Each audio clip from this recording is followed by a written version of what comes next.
오늘 예레미야 애가서 2장 11절에서 22절의 말씀을 가지고 자녀를 아버지의 애가, 더 길게 말씀드리자면 자녀를 향한 아버지의 애가라는 말씀 제목으로 함께 은혜를 나누고자 합니다. 자녀가 부모의 말을 듣지 않으면 부모는 훈육을 합니다. 말로 훈육을 할 수도 있지만은 때로는 매로 훈육을 하기도 합니다. 여기서 매 맞는 자녀의 마음이 더 아플까요? 때리는 부모의 마음이 더 아플까요? 네. 우리 청년들은 내가 더 아프지 않을까? 우리 부모된 우리 성도님들은 부모의 마음이 더 아프지 않을까라는 이야기를 하고 계십니다. 저는 초등학교 시절에 저희 어머니한테 많이 혼났습니다. 은우를 보시면 아시겠지만은 저도 많이 까불까불 거렸어요. 말도 안 듣고 많이 혼났습니다. 그런 기억들이 있어요. 저희 어머니는요, 저에게 매를 많이 드셨는데 눈에 보이는 것이 다 매였습니다. 특히 요즘에는 많이 없죠. 파리채. 요즘엔 전기 파리채로 다 지지직 다 잡잖아요. 예전에는 파리채 아시죠? 그리고 단소. 부서지지도 않습니다. 그리고 리코더. 공통점이 뭐예요? 다 길어요. 때리기 좋아요. 그 눈에 보이고 길쭉한 것이 있으면 다 매웠습니다. 예를 들어서 세 가지만 얘기했지 그 나머지 것도 많았습니다. 어찌됐든 그렇게 혼이 많이 났던 기억이 있어요. 혼난 후에 울고 있는 저를 보시고 간혹 어머니는 부둥켜 안고 같이 우시던 기억이 있습니다. 제가 그때 무슨 생각을 한 줄 아십니까? 같이 울 거면 왜 때렸지? 어린 마음에 왜 때려서 왜? 그런데 그 아이가 자라서 부모가 되어 보니까요, 그 어머니의 마음을 이해하겠더라고요. 우리 청년들 나중에 결혼해서 아이 가져보십시오.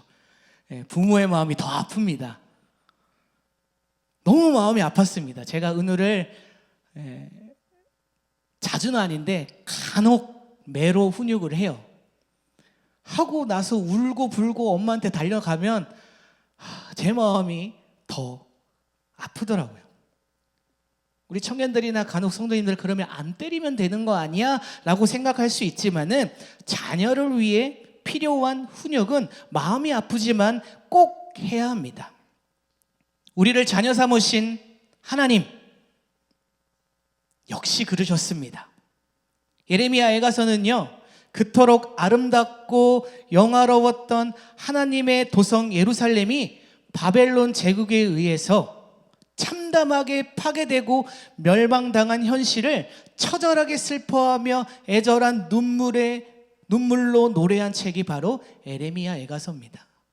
오늘 본문을 통해 알 수 있는 것은 매를 들어 징계하시는 진노의 모습을 하고 계시는 하나님의 모습을 볼 수가 있습니다. 그런데 그 말씀을 자세하게 들여다보면 하나님의 속마음은 어떠하셨을까요? 하나님의 속마음은 힘들고 아파하는 이스라엘 백성들보다 더 아파하시고 그들보다 더 많이 슬퍼하시고 더 많이 탄식하시고 고통스러워하지 않으셨을까요? 이스라엘 백성들이 아파서 울고 있을 때 하나님은 가슴으로 통곡하고 계셨을 것입니다. 예레미야 애가서의 배경은요, 예루살렘의 멸망에 있습니다. 하지만 하나님께서 처음부터 이들을 멸망시키기 위해서 하나님의 백성으로 삼으셨을까요? 아닙니다. 사무엘하 7장 16절 말씀에 보면 하나님께서 다윗에게 이렇게 말씀하십니다. 내 집과 내 나라가 내 앞에서 영원히 보존되고 내 왕위가 영원히 경고하리라 하셨다. 이렇게 말씀하십니다. 원래 하나님께서 예루살렘을 파괴할 목적으로 이스라엘 백성들을 자녀 삼으신 것은 아니라는 거예요. 그런데 하나님께서 거하시는 그 성전을 원수 바벨론의 손에 넘겨주시고 파괴하셨습니다. 그리고 그 성읍도 황폐케 하셨습니다. 아주 철저하게 무너뜨리고 파괴하셨습니다. 오늘 말씀을 쭉 읽어보면 너무나도 마음이 아픈 구절들이 너무나도 많아요. 21절 말씀에 보면 긍휼히 여기지 아니하시고 도륙하셨다고 말씀하고 있습니다. 하나님께서는 왜 이 같은 방법으로, 왜 이 같은 선택을 하셨을까요? 이스라엘은 하나님께서 택하신 백성으로 이들에게 언약을 주셨습니다. 백성들은 이 하나님의 언약을 믿고 살아갑니다. 그런데 이들이 착각한 것이 있어요. 이스라엘 백성들이 착각한 것이 무엇이냐면 여호와의 성전만 번듯하게 지어놓으면 모든 것이 평탄할 것이라고 착각하며 살았습니다. 어쩌면 그들에게 예루살렘 성전이 하나님이었던 거예요. 여호와의 성전만 번듯하게 세워져 있으면 모든 망사가 형통하고 복을 받을 거라고 착각 가운데 살았던 것이 이스라엘 백성들입니다. 그래서 이스라엘 백성들은 하나님을 온전하게 섬기지 않았습니다. 애굽에서 그들을 건져내시고 약속의 땅을 허락하여 주셔서 은혜와 사랑을 베풀어 주셨던 분이 하나님이신데 그들은 하나님을 기억하지 못한 삶을 살고 있습니다. 오직 여호와 하나님만이 참 신임임에도 불구하고 이방신을 섬겼습니다. 우상을 섬겼습니다. 그럼에도 하나님은 그들을 위해 선지자를 보내주시고 율법의 말씀을 허락하여 주셔서 그들을 돌이키도록 설득하셨어요. 하지만 그들은 듣지 않았습니다. 자신의 소견에 옳은 대로 행동하여 악한 일들을 저질렀죠. 하나님의 간절한 부르심과 회개해야 한다는 선지자들의 외침에 순종하지 않고 말씀에 따르지 않았습니다. 그 결과가 무엇입니까? 17절 말씀을 함께 봉독하도록 하겠습니다. 시작. 여호와께서 이미 정하신 일을 행하시고 옛날에 명령하신 말씀을 다 이루셨으며 긍휼히 여기지 아니하시고 무너뜨리사. 원수가 너로 말미암아 즐거워하게 하며 내 대적자들의 뿔로 높이 들리게 하셨도다. 아멘. 하나님께서 이미 정하신 일은 무엇이냐면요, 하나님의 말씀을 떠나 살고 하나님을 잊어버리고 살아가며 하나님보다 더 다른 것을 사랑하고 이방신을 섬겼던 이스라엘을 향하여 경고하셨던 일이 이루어진 것을 말씀하고 있습니다. 신명기 28장 15절 말씀에 보면 이렇게 기록하고 있습니다. 내가 만일 내 하나님 여호와의 말씀을 순종하지 아니하여 내가 오늘 내게 명령하는 그의 모든 명령과 규례를 지켜 행하지 아니하면 이 모든 저주가 내게 임하며 내게 이룰 것이니. 하나님께서 출애굽하여 가나안 땅으로 가는 이스라엘 백성들에게 경고하는 말씀입니다. 지금 이스라엘은 하나님의 말씀에 순종하지 않기에 이 말씀하신 징계와 심판을 받고 있는 거예요. 하나님께 징계를 받아 완전히 파괴된 성전과 성읍 그리고 백성들을 바라보면서 오늘 말씀의 예레미야는 지금 말로 할 수 없는 애통함에 통곡하며 눈물을 흘리고 있는 것입니다. 11절, 12절 말씀에 보면요, 이렇게 기록합니다. 내 눈이 눈물에 상하며 내 창자가 끊어지며 내 간이 땅에 쏟아졌으니 이는 내 백성이 패망하여 어린 자녀와 젖먹는 아이들이 성읍 길거리에 기절함이로다. 그들이 성읍 길거리에서 상한 자처럼 기절하여 그의 어머니들의 품에서 혼이 떠날 때에 어머니들에게 이르기를 곡식과 포도주가 어디 있느냐 하도다. 바벨론 군대는요, 예루살렘을 포위하여 18개월간의 걸친 공격 끝에 예루살렘 성을 함락하였습니다. 이러한 가정 속에 예루살렘은 외부로부터 그 어떤 도움도 받을 수 없었습니다. 외부로부터 식량 공급이 끊어지고 또 극심한 기근으로 참혹한 굶주림의 고통을 당해야만 했습니다. 이 상황을 예레미야는 자신의 신체 부위와 관련하여서 자신의 안타까운 마음을 생생하게 묘사하고 있는 거예요. 내 눈이 눈물을 상하였다. 예레미야는 많은 눈물로 인하여 눈이 많이 약해졌습니다. 왜 예레미야가 눈물의 선지자인지 이 대목에서 알 수 있습니다. 또 내 창자가 끊어지며 내 간이 땅에 쏟아졌다. 애간장을 녹인 듯한 그 아픔과 슬픔을 표현하고 있습니다. 무엇을 보고 이 아픔이 생겨났을까요? 지금 길거리에는 아무것도 모르는 어린 자녀와 젖먹는 아이들이 성읍 길거리에 쓰러져 있는 처참한 모습과 자신의 품에서 죽어가는 아이들 때문에 그 아이들이 질문하죠. 어머니, 곡식과 포도주는 어디에 있습니까? 이 묻는 어린아이의 대답에 아무 말도 하지 못하고 눈물을 흘리며 지켜볼 수밖에 없는 어머니의 아픔이 예레미야에게 그대로 전달이 되온 것이죠. 그래서 예레미야는 창자가 끊어지고 간이 쏟아지는 고통을 느낀 것입니다. 이 모든 것이 무엇 때문이었습니까?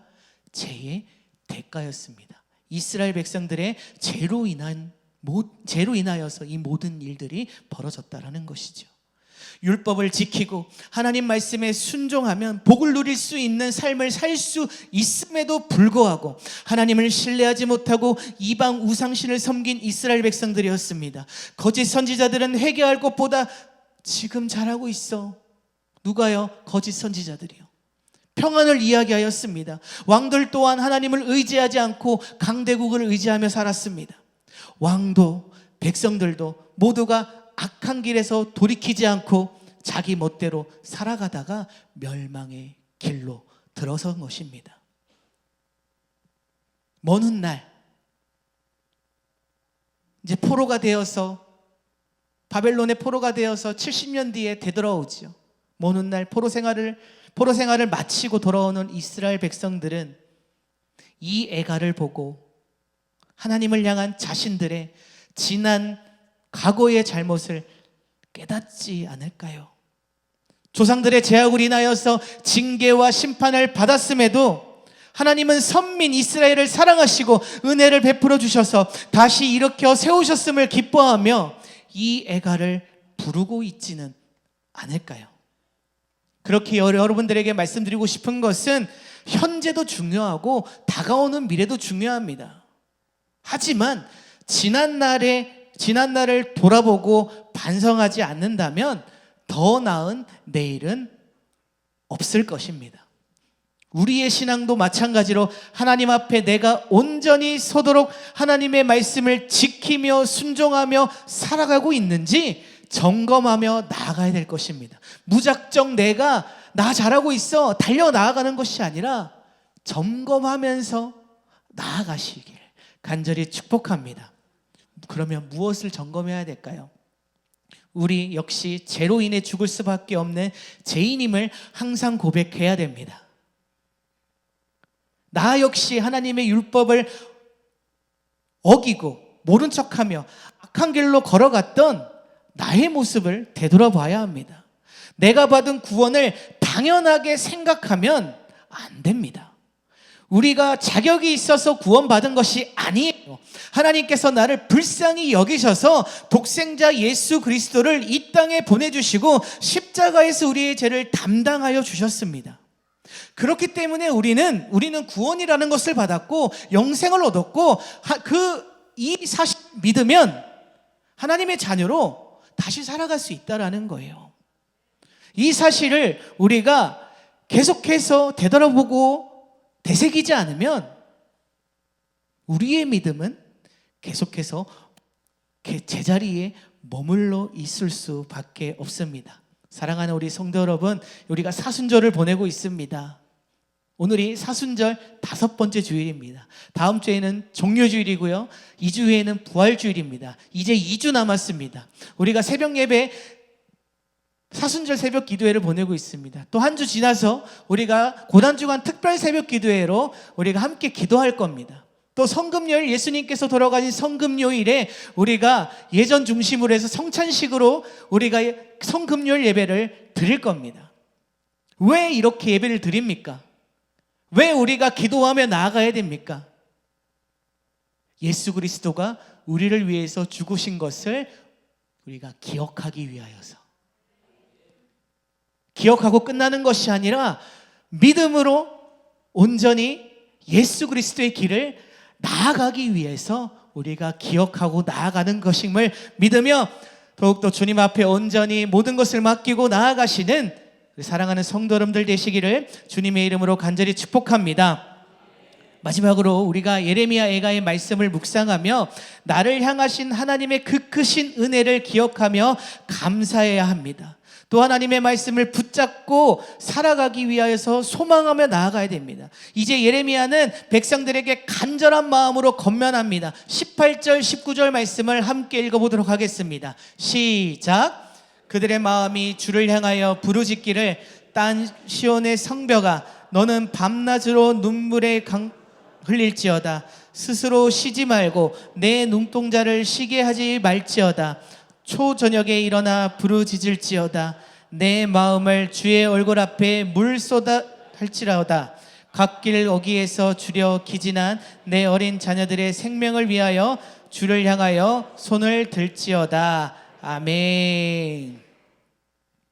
예레미야 선지자는 하나님의 진노와 심판 가운데 있는 이스라엘 백성들을 향하여 진심으로 부르짖으며 회개하기를, 하나님의 주인 되심을 거부하고 살았던 지난날의 죄악들을 돌아보며 밤낮으로 눈물을 강물처럼 흘리면서 쉬지 말고 부르짖으며 회개해야 할 것을 권면하고 있습니다.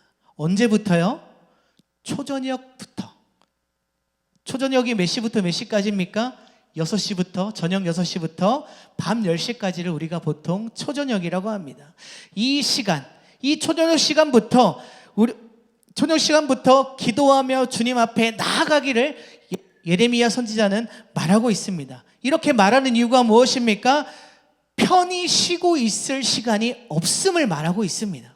지금 우리가 편히 쉬고 먹고 놀고 있을 시간이 없다라는 것을 말하고 있는 것이죠. 하나님 앞에 기도하기에도 부족하다라는 것을 예레미야는 말하고 있습니다. 오늘 말씀의 이 애가는 사실 이스라엘 민족의 아픔을 보며 애통하는 예레미야의 애가라고 말씀을 드렸습니다. 하지만은 이 애가보다는요, 자신의 백성들을 향해 안타까워하시고 통곡하시고 슬퍼하시고 슬피 우시는, 눈물 흘리시는 하나님 아버지의 애가라고 저는 말씀드리고 싶어요. 우리를 향한 하나님 아버지의 애가. 하나님은 우리의 연약한 모습으로 인하여 아파하시고 우리의 이기심과 교만함과 사랑 없는 모습을 보시고 슬퍼하시며 탄식하시고 고통의 눈물을 흘리십니다. 그 하나님의 마음을 우리가 헤아리며 무엇을 해야 됩니까? 예레미야 선지자가 이스라엘 백성들에게 권면한 것처럼 우리는 기도할 수밖에 없습니다. 예배하며 기도할 수밖에 없어요. 기도하며 부르짖으며 나아갈 수밖에 없습니다. 그 아버지의 마음을 헤아리시고 마음을 다하여 힘을 다하여서 힘써 기도하며 나아가시는 사랑하는 우리 서대전 성결교회 모든 성도들 되시기를 간절히 축복합니다. 그리하여서 우리를 향하여 한시도 눈을 떼지 않으시고 바라보시는 아빠 아버지, 우리를 다시 회복시켜 주실 줄 믿습니다. 그 용서의 은혜를 베풀어 주실 줄 믿습니다. 이 은혜를 누리며 살아가는 저와 여러분들이 되기를 주님의 이름으로 간절히 축복합니다.